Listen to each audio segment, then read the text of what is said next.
King of the Ring. King of the Ring this weekend as well. I love how WWE is like, double or nothing. Nah, we'll throw you on King of the Ring right here. We're gonna counter promote a little bit, not the same day. King and Queen of the Ring.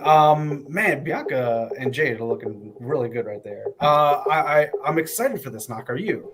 I am too. Did we talk about? I forget if we talked about this in the podcast. How eerily similar this poster looks like to the Black Panther poster.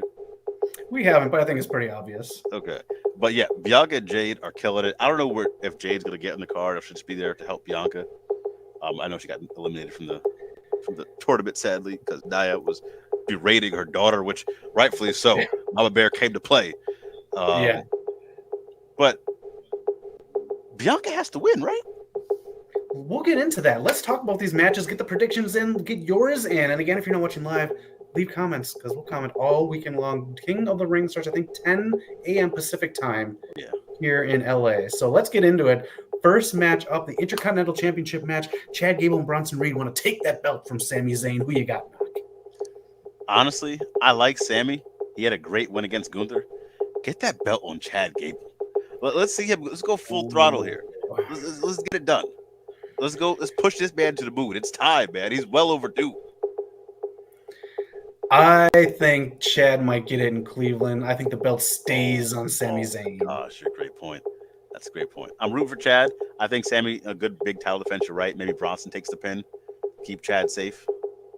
Yeah, that's true. And then have a feud with Bronson in between there, and we're all set. Zach's on it today, man. I am. Let's get to the next one. Oh, this is a tough one. Becky Lynch defends her title against Liv Morgan, who's on the revenge tour. Knock, what are you thinking on this one? It's got to go to Liv. I think Becky literally won so she can be that transitional champion to get it to Liv, have a big moment. Becky's all about putting over the division. This is Liv's time, man. All right. And we got to keep this in mind, too. Today, Triple H announced that the winners of the King and Queen tournament get title shots at SummerSlam. Yes. And that's a great stipulation because it makes it mean something.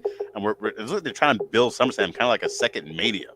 So that's a good thing. And I would hope it'd be the main event. So, yeah.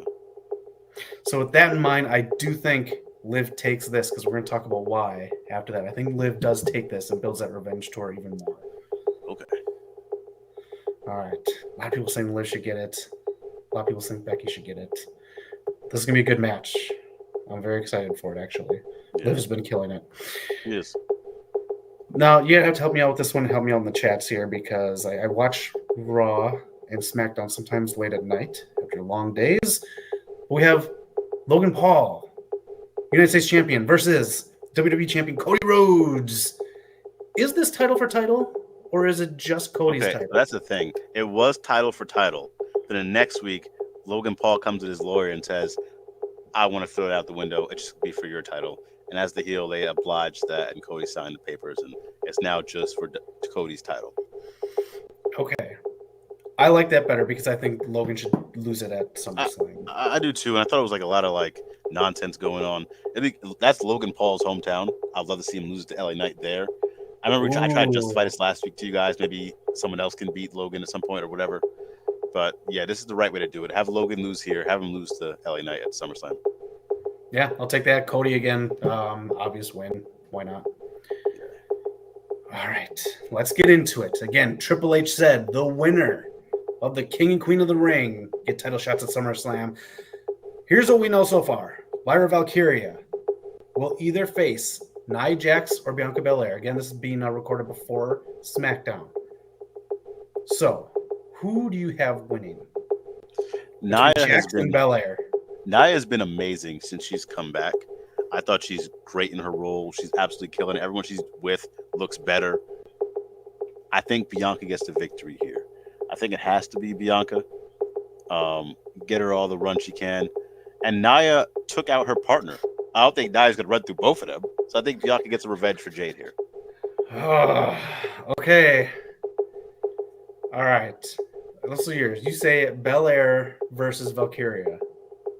I think we do that. I think we do. Okay, then who do you have between these two? Listen, we've seen all the NXT people have good runs. But they go out to like strong people, like we've seen that happen with Bello. I think Ilya lost as well to a good person. Lyra Bianca doesn't hurt her. This being that moment is just as big as anything. So I think she already beat a former world champion in Io Sky. Bianca's going to be your queen of the ring. All right. I'm going the opposite way. I think Nia will be the queen. I'm with you, Mr. All Power. I think this sets up some kind of other feud involving Jade to make it even bigger for Jade to beat Nia, the queen of the ring.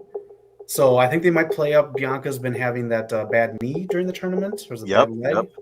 I think that's what goes into this. And then at SummerSlam, you can have Nia Jax face the champ. But I do believe later on it's going to turn into a feud with Nia and Jade. But I could be wrong. Ooh, that's some good stuff too, man. Let us know what you guys think in the chats here.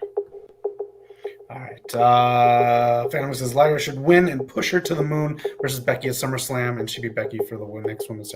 That's a cool storyline too. I do like that. They had a great match in NXT, so that's a fair point. Yeah, I mean, I'm sure they're gonna circle back to that eventually. I just don't know if it'll be here. Yeah, they touched it on Raw, so who knows? All right, let's get to the men here. It is Gunther who won on Monday Night Raw, and then it is going to be Orton or Tonga. Do we think Tonga's going to win at all? Anybody picking Tonga? No, they don't even let him do his finisher, man. His stun gun finisher. Yeah. It's going to be Randy. Yeah, this is huge right here. Randy versus Gunther. This is a big match, and because think about it too, these Saudi deals, they want big names there, so that's why I don't think Tonga is going to be the one. That's true. I know TKO is really big on that. They're trying to get as much profit as possible, and you're right. Randy's the big name. And he hasn't really had a big win since he's returned. I don't think. Not really. But yeah, I think Orton does take this, and then Mr. Allpower said right here, this is your SummerSlam match. You get a couple months build with Legacy. I can't talk. That's okay. You know what I'm saying. I think you have to go to that, man.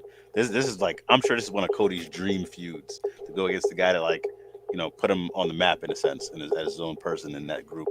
So that'd be insane. It was never supposed to be Cody either, man. He was supposed to be that guy. So that's a great storyline to tell.